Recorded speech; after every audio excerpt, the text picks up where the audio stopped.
Hi, everyone. My name is Tyler Olsson. I am one of your hosts and the creative director at REIMAGINE. I'm also the university program director at MouseBelt, a blockchain accelerator. MouseBelt is one of the teams behind REIMAGINE virtual events alongside multi.io, cryptocurrency exchange. You are currently tuned into REIMAGINE 2020 V2, that is to say version 2. For those who are just tuning in, our last event, the first event was in May, and there we had the chance to get to know a little bit better some of the industry partners that we have been teaming up with, hearing all about the latest and greatest in the blockchain and cryptocurrency space. And we also had the chance to talk with and showcase some of our university students and professors that we have acquired in the past 2 years under the rubric of University Outreach Program, which attempted to give some support in a variety of ways to students and professors at major university institutions all around the world, where they had interests and were eager to learn more about cryptocurrencies and blockchain technologies, but may not have had the institutional structures in order to facilitate that. Excuse me. And we've had a good time with such a program. Here joining me today, again, is our friend Federico Viola. Federico is professor of ethics at the Catholic University of Santa Fe in Argentina, or otherwise known as University Católica de Santa Fe. Is that right? Yeah. Yeah. Spanish. Federico reached out to us at one point for reasons like I was just mentioning. He didn't have support at his university, or at least he didn't have formal support. So he came across us at one point and we got to know each other. And before we knew it, we were discussing quite interesting philosophical ideas that were sort of based off of his considerations of things having to do with blockchain and distributed ledger technologies, such as notions of decentralization and kind of how that bears on philosophical issues concerning the self and personal identity. And in a moment, we'll have the chance to hear a little bit more of that firsthand from Federico. But for now, I would like to say, Federico, welcome back. Thanks for joining me. How are things down in Argentina? Hi, thanks for having me over again. Yeah, we're doing well.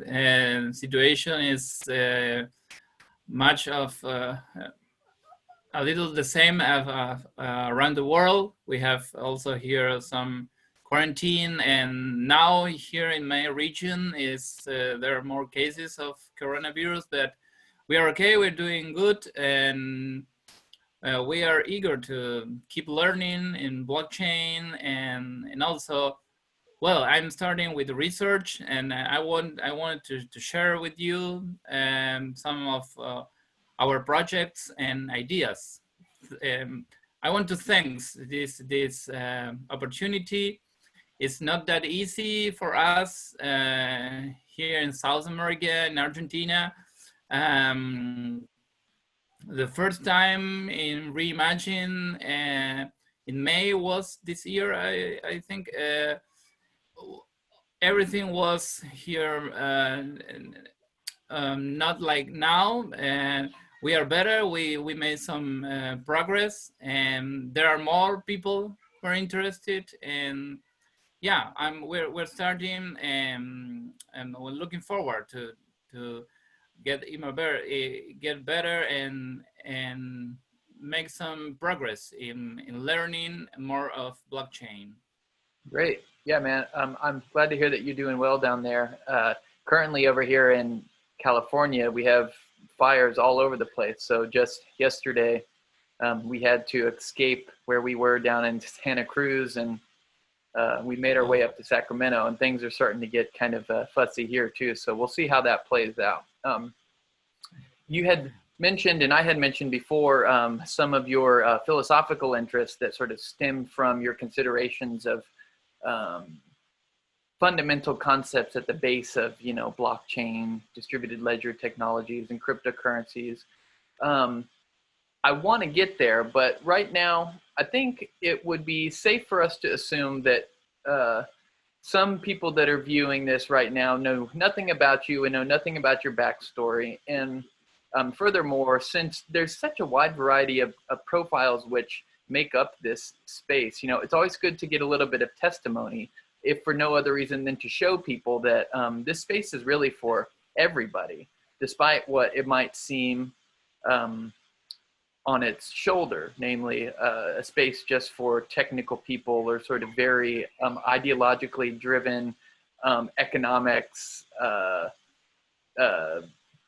people that are really concerned with economics and whatnot, even if at the end of the day, we think that that really is applicable to everybody. So maybe you can share a little bit of your story. How did you get into the cryptocurrency space? How did you come across it? You know, like, where did you start from? And sort of maybe you can work us up to where you are today at the Catholic University in Santa Fe. I major in philosophy. Philosophy is my research field.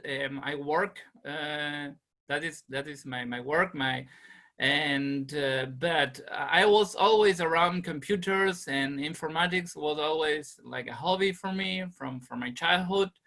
I started with PCs and DOS, Windows, from scratch and from the beginning. I was always interested with games also, etc. And since the 2000s, I started with Linux, and I'm using always Linux in all my computers, and also been interested with this Ubuntu philosophy,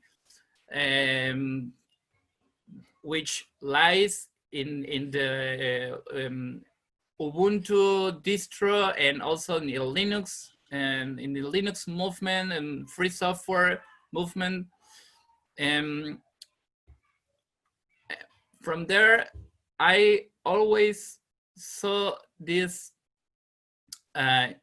convergence between politics, ethics, philosophy, and technology.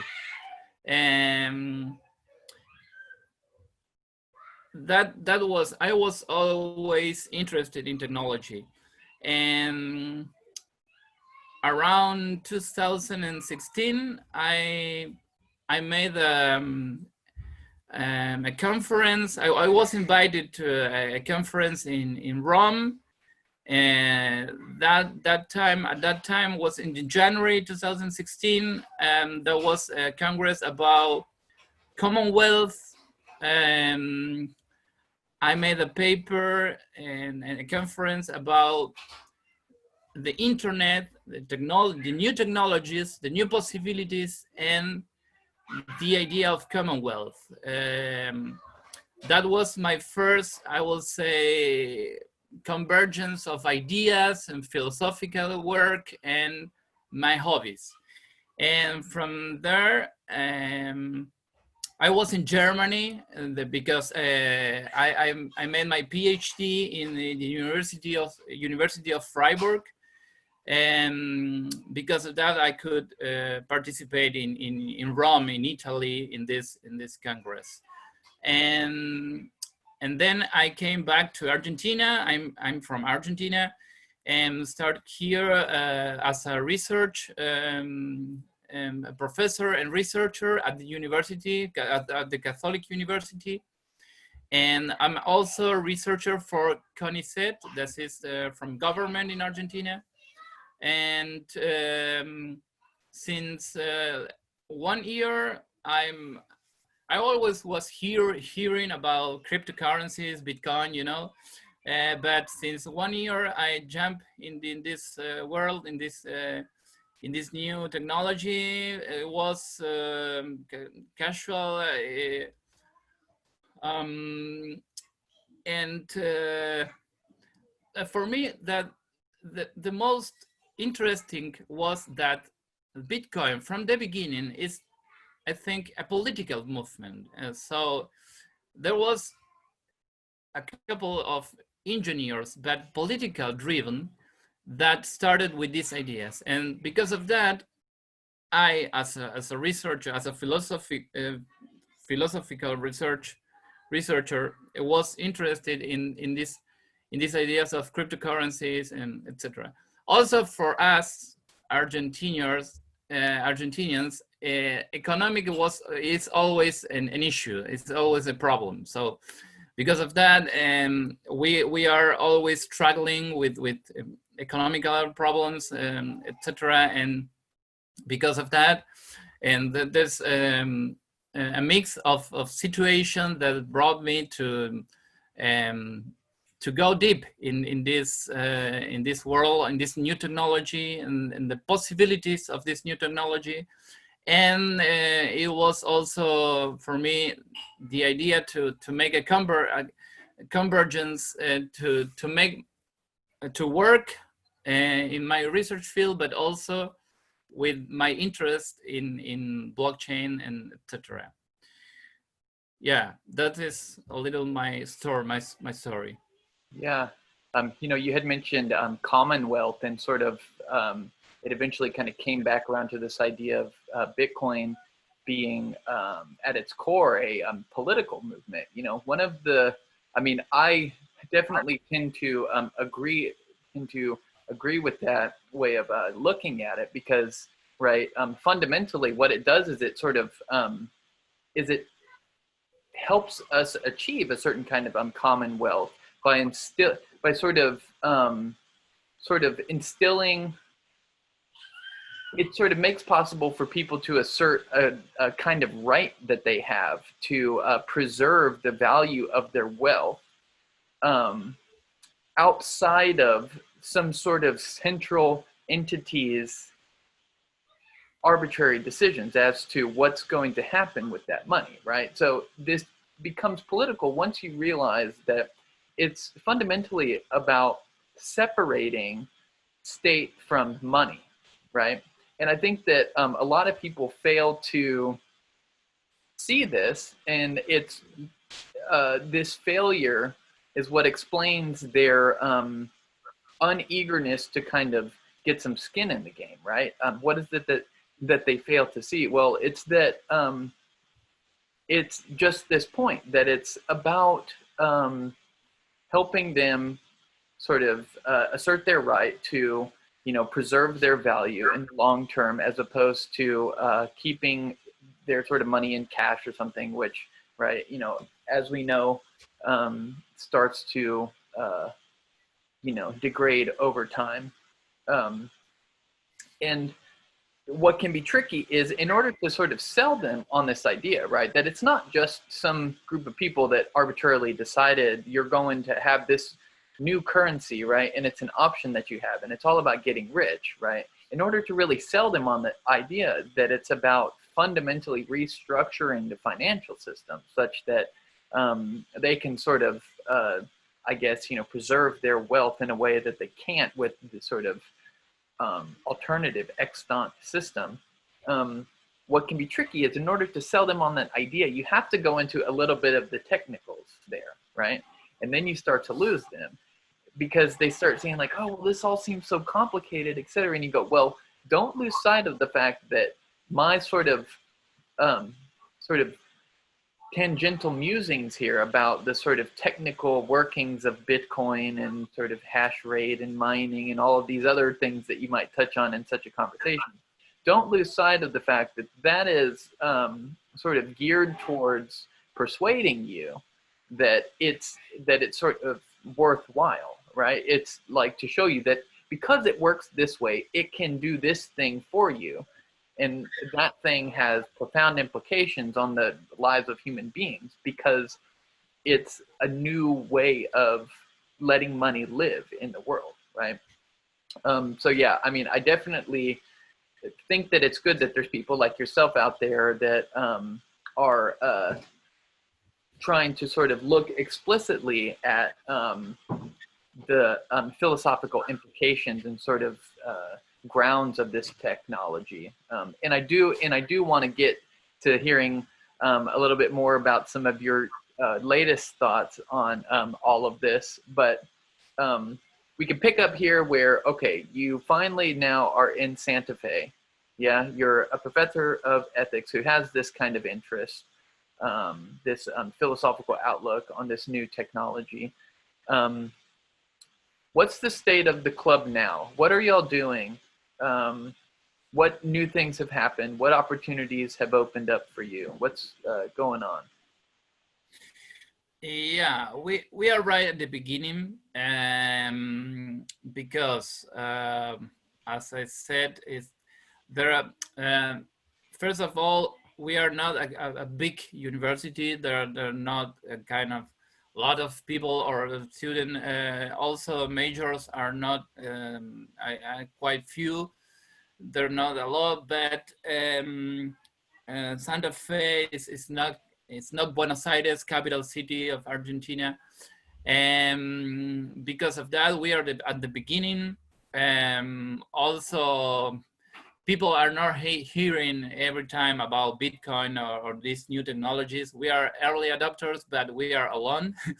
So, but I managed to get some people interested. Some students are people with working with me. They had scholarships. Are students that they're now in my team, and with these guys, I started this club. So we are, and also we kind of have some funds from the university, some money, not much, but it's kind of something to start with, and it's not that bad. And yeah, that is the situation. We are trying to make a website, and yeah, that is.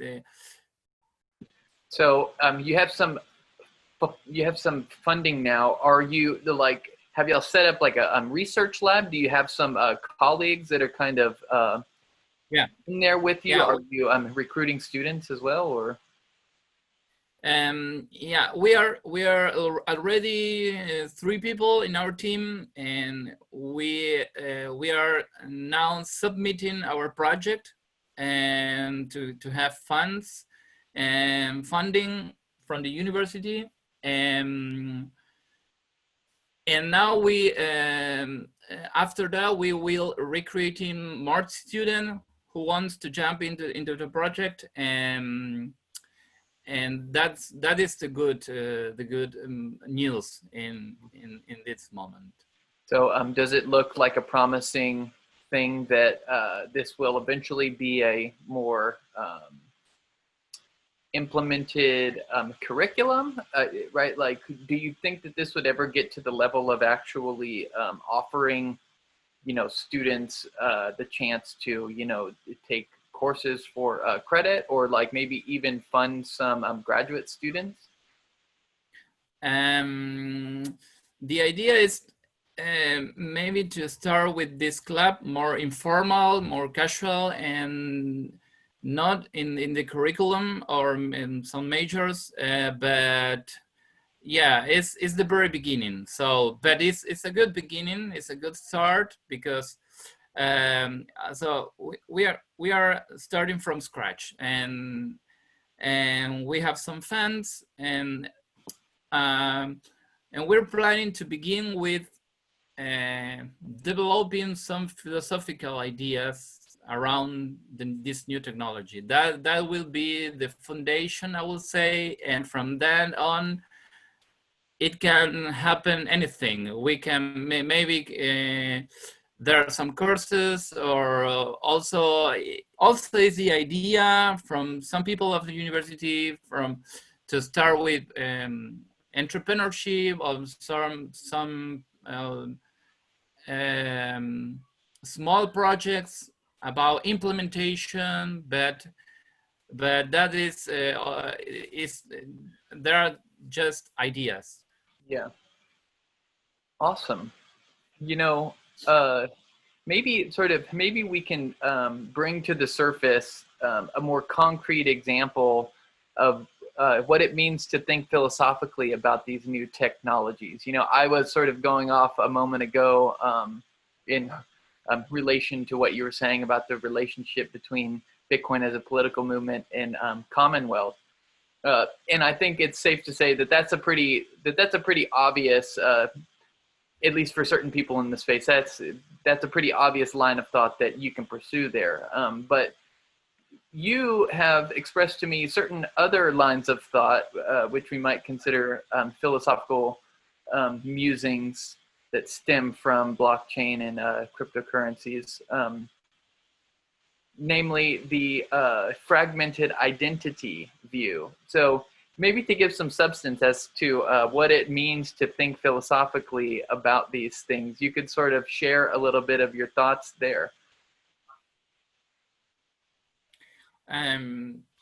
Yeah, I'm kind of trying to show that there's no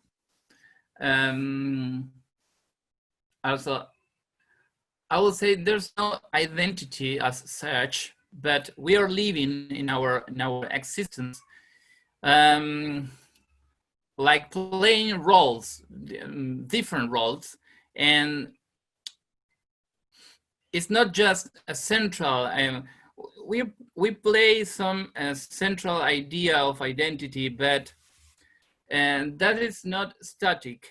I would say it's not fixed, but we are always so like called from the facts and history to change our minds. So our identity is always challenged from history, from our reality and situation is challenged and called to change. That is very difficult because we tend to get fixed in one idea or in one form of living. That is what we mean with identity. That's always the same, and because that is easier, and our mind needs some kind of stability. We cannot live in a constant change, and that is very difficult. I think this time we are living now, that is not that easy to process all the new situation, and from that come psychical problems to people, etc. Because we are used to live with one idea of existence of or identity. I think that the interesting idea of decentralization of fragmentation is that with this new technology is the possibility of thinking that an identity is just a construction, but we can have different forms of identities. We can work with in different identities that are suitable for different situations. So I think technology brings the solution for something that is in these times of changing and a very complex society. We can have another form of approximation to existence and reality, with not just a central idea of identity, but a multiplicity. Yeah, so it's about, what I hear you saying is that, I mean, there's so many different levels and sort of angles at which you could sort of come at this idea, right? Like, the first thing that comes to mind for me is the fact that you have a variety of these protocols out there, right? And in a certain sense, it's as if they are taking up some corner of the work arena, right? It's as if they each represent some sort of different division of labor, right? the fact that you have a choice to sort of go between these different protocols, right? That sort of touches on this notion of sort of fragmentation, right? You have your sort of financial choices spread across an entire ecosystem. But then there's also this idea that you started out with and saying maybe you're pointing toward a psychological explanation as to why so many people are resistant to change, right? They say it sort of stems from this tendency to sort of think of the self as this static thing, if you will, right? It just fixed, and it's not sort of determined by its like histories, both past, present, and future, right? It doesn't conceive of itself as like something which is dynamic and changing, and so it's as if you're sort of pointing the way toward a psychological explanation as to why people are resistant to change, right? Because they think of themselves as something that's not willing to change, right? Otherwise, you're sort of thrown into the depths of, you know, existential despair, and that bleeds into their sort of willingness to see the world around them change, right? Maybe the appropriate example here is a financial system, right? You sort of think that you're supposed to come in and you constitute things to be a certain way, right? And then you have this sort of like, you have this apprehension when it comes to seeing those things change, right? And, you know, this is a perennial issue, right? If people are resistant to change because it's sort of comfortable to be stuck in your old ways, right? So this is just me going on to point out how, okay, there's also something by way of a psychological explanation, right, that has to do with the sort of way that we conceive of the self has, right, you know, effects on sort of our willingness to see the world around us change. And then there's this idea of fragmentation, which you find in this new technology called sharding, right? Where it's a sort of, it's like a solution to the scalability problem, because, you know, blockchains have a hard time scaling to many users on the network for various reasons, right? Because, you know, trying to have a copy of the ledger look the same across all of these different nodes, right? The more transactions that you have to pack into a block, the harder it becomes to, right, you know, stamp it in a timely manner and distribute it. But then you have this idea of sharding, which is more legitimately like a fragmentation of the work that goes into sort of sharing that ledger across space, right? This person takes this over here, this person takes this over here, and right, I don't really know how it technically works at the sort of low level, right? But you have this idea of there's a common purpose that is kind of achieved through everybody splitting up the work in a certain way, right?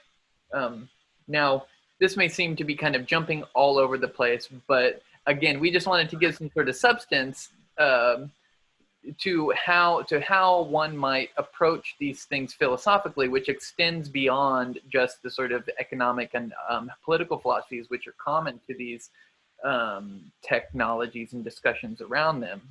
And so we invite other people to try to, right, have fun and think about these things in different philosophical ways. One more thing that I want to say, since I'm on it, is it's a kind of challenge to the view that you were advancing concerning the self as a sort of dynamic aspect. Maybe it's not a challenge, because maybe I'll just sort of put it into context what I have in mind, and you might end up agreeing. What I disagree with is the idea that a self is completely dynamic, right? And there's an analogy here in something like on-chain governance, right? You were talking about people's reluctance to sort of invite change in their lives because, for one reason or another, we tend to think of the self as fixed and static, when in reality, it's a dynamic process, right? And it's sort of distributed across time and space in all these different ways. But there is still something which unifies the self. Would you agree?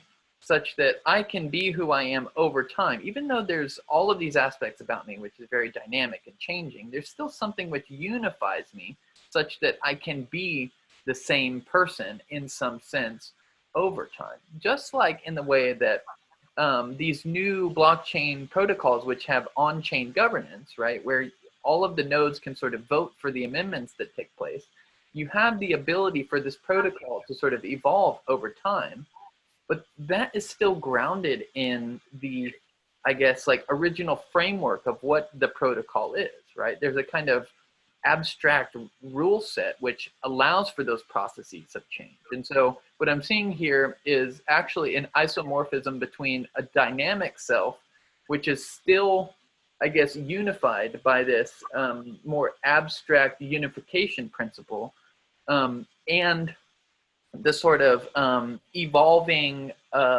sort of nature of a blockchain protocol, which is unified by this more abstract kind of code, this sort of original code layer, right?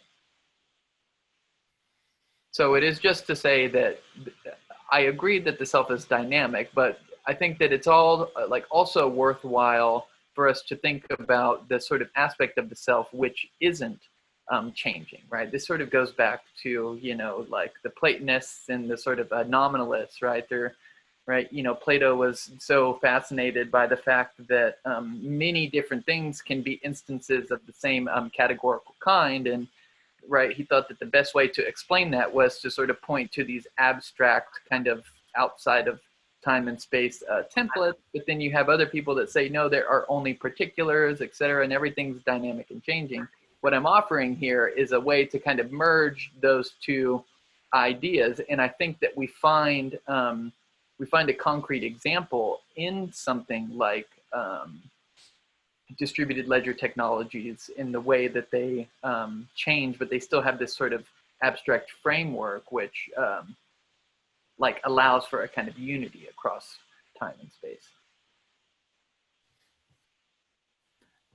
Yeah, I'm also agree, but I will stress the idea that it's always a task. It's always, you have to work to maintain, to unify, I will say, this this dynamic also from the self. So it's not just this instance of fix or this fixing instance of reality, or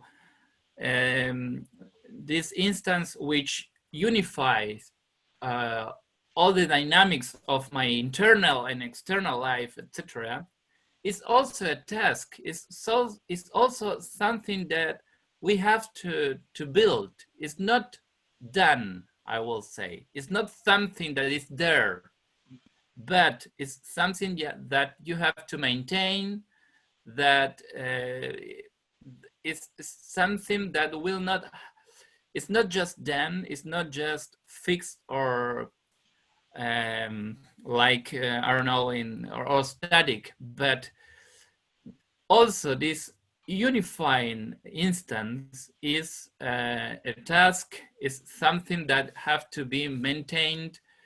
And yeah, that is it's an historical, I will say, process.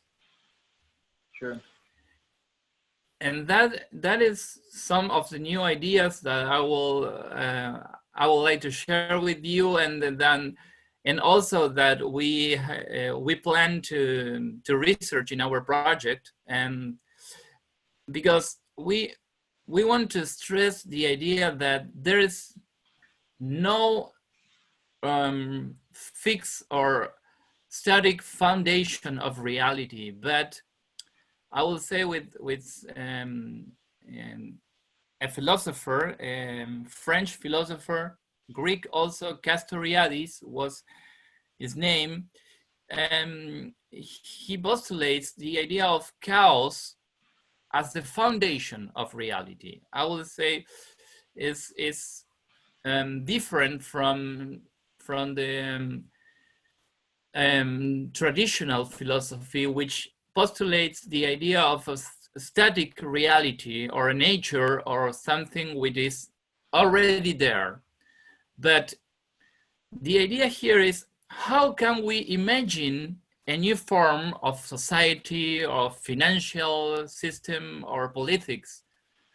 We can imagine or reimagine a new world only if there is an empty space, I will say, a chaos, an emptiness, from where, that is to say, from nothing, could something really new happen. Because if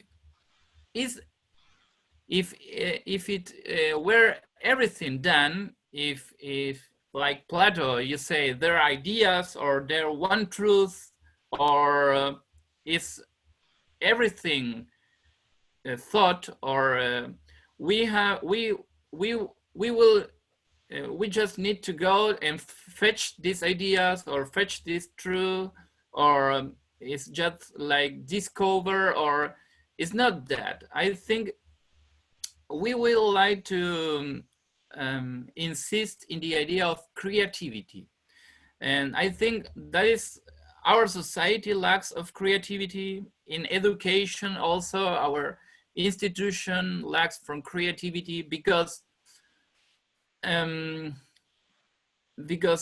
think that the main idea is that everything is done, and in progress is just discover the ideas or the truth that is in front of us.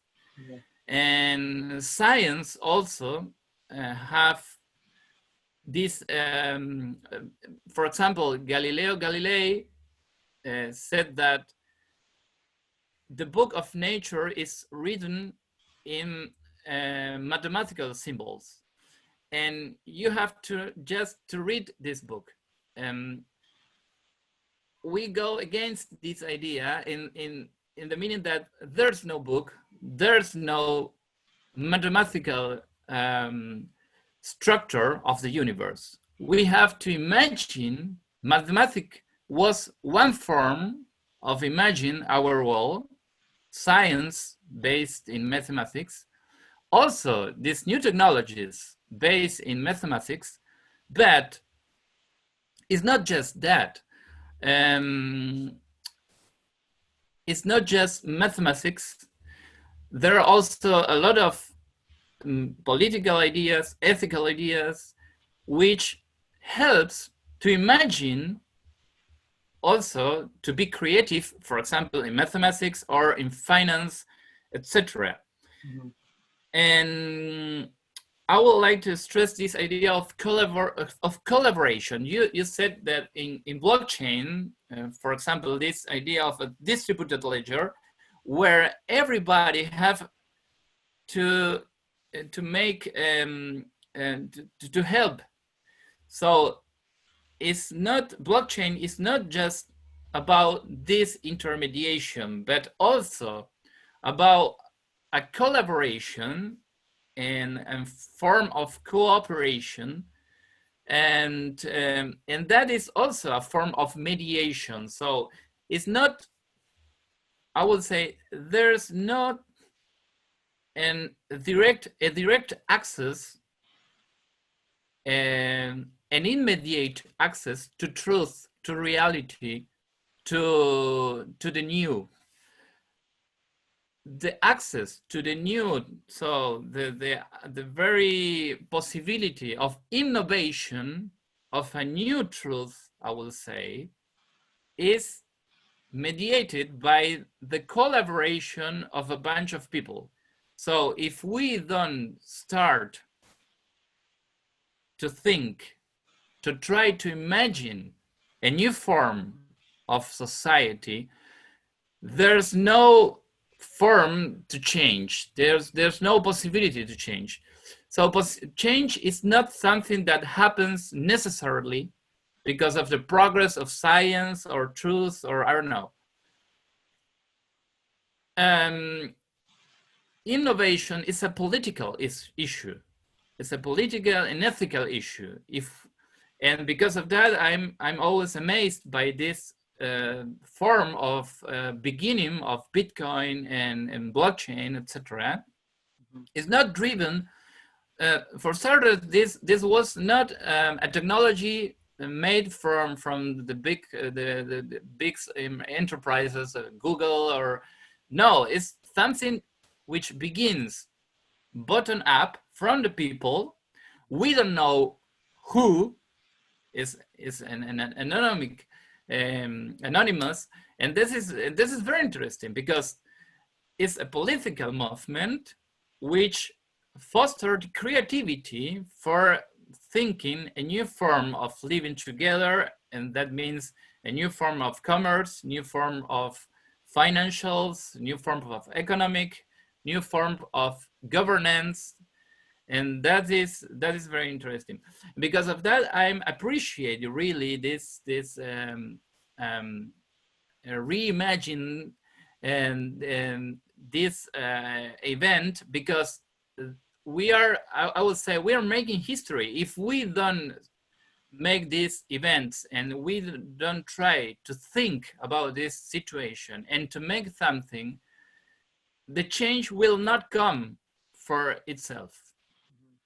Yeah, I see. So it's as if another way to frame kind of what you're saying and sort of going on here, and I get that you're saying a lot of things, but if I can at least isolate a couple of these things and try to reframe them in my own words, there's a tendency for people to sort of get stuck between these two different ways of approaching knowledge, right? On the one hand, you can look at knowledge, or sort of the pursuit of truth and science, as a way of discovering, right? You can discover knowledge, you can discover facts, you can discover truth, but then there's something more along the lines of sort of artistic creation, right? Where sort of the novel objects that emerge out of those kinds of processes are thought to genuinely be, I guess, invented, right?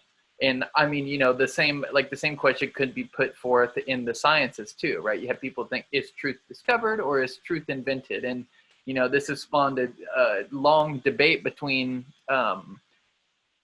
polarized thinking, right? Which has been, I think, to the demise of a lot of people's worldviews, right? And sort of led to a lot of unnecessary disagreements because people think it has to be one way or the other. But when you were talking, I was thinking about how, okay, I get that there is a tendency for people to think in these sort of dualistic terms, and the way that this relates to a blockchain is you say, well, if we look at all of the information contained in a blockchain and we think that it's just our reading off history, right, like the state of the world at some point in time, right, as if it's just containing facts about that timestamp, if you will, then we'll lose sight of how actually that was produced by collaborative efforts, right? A lot of people had to sort of work together, right?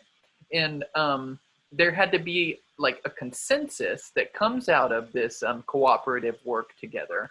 And even if on the one hand, you could look at that as a timestamp, right? A description of reality at some point, right? Like the system was discovering what happened, if you will. There's still a component there which is very creative and it's very collaborative, it's very productive, right? So this is an example of where those two modes of thinking sort of come together, right? And I took you to be urging that we ought not lose sight of the creative, collaborative, productive side of things, because I mean, we always run the risk of becoming complacent, right? Like, I mean, like you could extrapolate this out into sort of education of the youth, right? You don't want them to proceed on the assumption that everything is just going to be figured out for them, or they're just going to be told what is the truth, right? That they're just to do as they're told, and right, like this is what's true and that's what's true, right? Then you're just constantly going to live by the sort of fallacy appeal to authority, right? As opposed to being somebody who can critically think for themselves, right? And if all you have to do is be reminded that knowledge is a part of a productive process just as much as it is a sort of act of like discovery, right? As long as you can keep those two things on a kind of even balance as you go through your life, then you'll have less complacent people, less authoritarian regimes put in place, right? More people can be free, and we care to have more people free because we are in fact free beings, and we ought to be the kind of things that we are, right? This is how we're going to flourish. So it's great to always keep that in mind. Because otherwise you might not have ever had Bitcoin, and we might not have had this opportunity for financial freedom in its own way, right? Because somebody didn't create, they didn't sort of invent something, right? Yeah. They just discover blockchain. So I think it would behoove us to not get caught up between the difference between, thinking of math as real, right? Mathematical objects are real things that we can discover. But then what you can do as a sort of free and creative being with those principles that, right, like regardless of your metaphysics of mathematics, right, you can still be a creative being. And so I definitely heed the warning there, and I think it's great. I'm now curious to hear, what are some of the latest things that y'all have been thinking about over at your in your lab, at your club? What are you and your colleagues talking about over there? Yeah. So above all, we are trying to develop these ideas of how blockchain means an actual historical event. That means it's not just the develop of science by itself, but how we have to engage political and ethically in this movement. That is now our project to justify philosophically these ideas, and we are trying also to get more people interested in this. So that is our situation now. We are really at the beginning, and we are enthusiastic of these ideas, and we are excited to start with this. And yeah, this is the situation now, and we have also support from the university, so that is good for us. Great. I look forward to what y'all produce and create in the future. Also, I look forward to hearing about the things that you're discovering along the way. Maybe y'all will produce a series of papers at some point, and I know that myself and Ashley would be more than willing to review them when the time comes. Yeah, that's the idea. We want above all to produce something written and to get to publish it in some in journals. Great. Federico, we're starting to run out of time here. I would like to preemptively say once again, thank you very much for taking some time to chat with me. It's always a good time when we can get together. I'm sorry that it's been so long since we had the chance to sort of get on, but better now than later, or never again. So yeah, I want to invite you to speak to some of those people out there who may still be skeptical as to the power and the importance of cryptocurrencies, blockchain technology, distributed ledger technology, etc. However you want to characterize what's going on in this space. Do you have any sort of final words, or maybe a beacon of hope for those people who aren't quite convinced yet? Yeah, I would say that we have to dare to the new. I will say all the power to the imagination. That is the possibility of thinking a new state of a new situation in our world, which is in crisis. We are living crisis.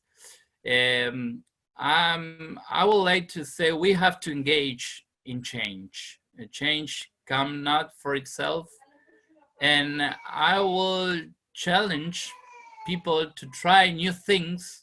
Don't be scared, and just try and give it a try, and then see what happens. And I think that is the possibility, the very possibility of a change in the world. Beautiful. Well said, my friend. Federico Viola, professor of ethics at the Catholic University of Santa Fe in Argentina. Thanks again for joining me, my friend. We'll see you next time. Thank you, and we'll see you next time. Goodbye.